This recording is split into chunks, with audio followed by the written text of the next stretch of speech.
Oh, how embarrassing. Hi. Hey, friends. You caught me eating my breakfast. Hold on just 1 minute and I'll be right back. Okay, hi again. Sorry about that. I was eating my breakfast and thinking about the time that Jesus had breakfast with his disciples after the resurrection. Do you know that story?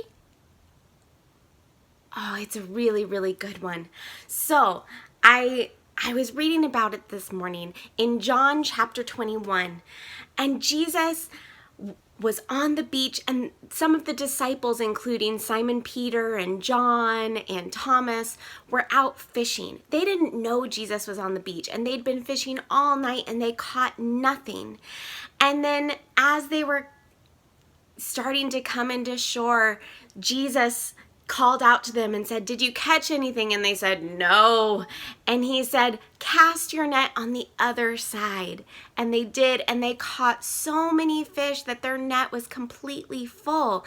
And it was at that moment that they realized that it was Jesus on the beach, because Jesus had done that before. When Jesus called them to be disciples, and some of them were fishermen, he told them to cast their net on the other side, and they caught so many fish that their boat started to sink. And so they realized it was Jesus. And Peter jumped out of the boat, grabbed his tunic, jumped out of the boat, and swam to meet Jesus on the beach. And there Jesus had breakfast ready for them. He told them to bring some of their fish, and he cooked up some more of the fish for them, and they ate together. But Simon Peter had some business with Jesus that morning, or rather, Jesus has had some business with Simon Peter. What do you remember about Peter? Okay, so Peter was a fisherman. What else? Peter was the first disciple to declare that Jesus was the Messiah. Good. What else? Right. Peter was one of the disciples who ran to the tomb after Mary and the other women reported that Jesus had resurrected. Good. What else? Yeah, you got it. Peter denied Jesus 3 times during Jesus's trial. And Peter was horrified at himself. The Bible tells us that when Peter realized that he had denied Jesus, just like Jesus told him he was going to, he wept bitterly. So Jesus and Peter had some business. And the Bible tells us that after they had finished eating, this is in John chapter 21, verse 15, when they had finished eating, Jesus said to Simon Peter, "Simon, son of John, do you truly love me more than these?" "Yes, Lord," Peter said, "you know that I love you." Jesus said, "Feed my lambs."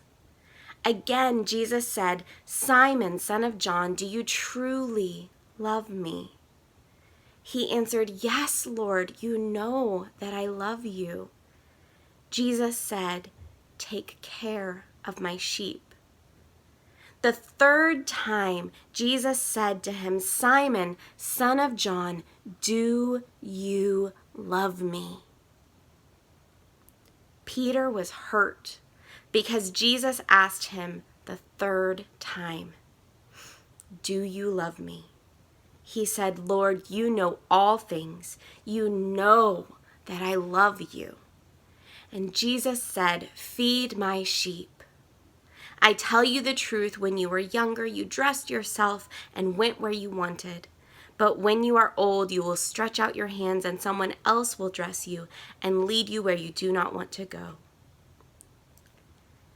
Jesus said this to indicate the kind of death by which Peter would glorify God. Then he said to him, "Follow me."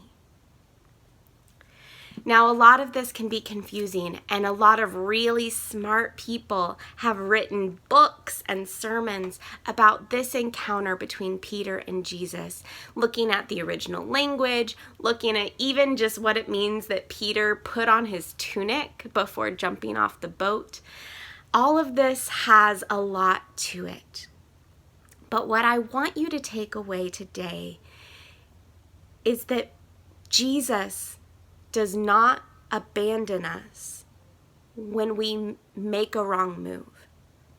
Peter had denied Jesus, and yet Jesus came back to finish that relational business and to make things right. Jesus called Peter to care for his flock, to care for God's people, even though Peter had denied him. When we are willing to admit that we are wrong and turn back to Jesus and make things right with him, Jesus is there waiting. Jesus always wants us to come back to him. Jesus always wants to make that relationship right.